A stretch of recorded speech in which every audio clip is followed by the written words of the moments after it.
itlog naman.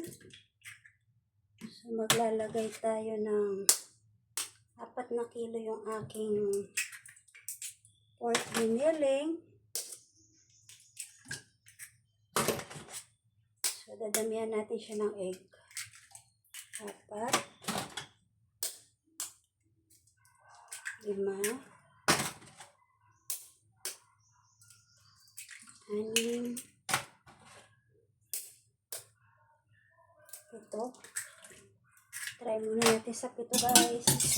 Dito ko nahaluin para yung natirang mga gulay masama natin dito.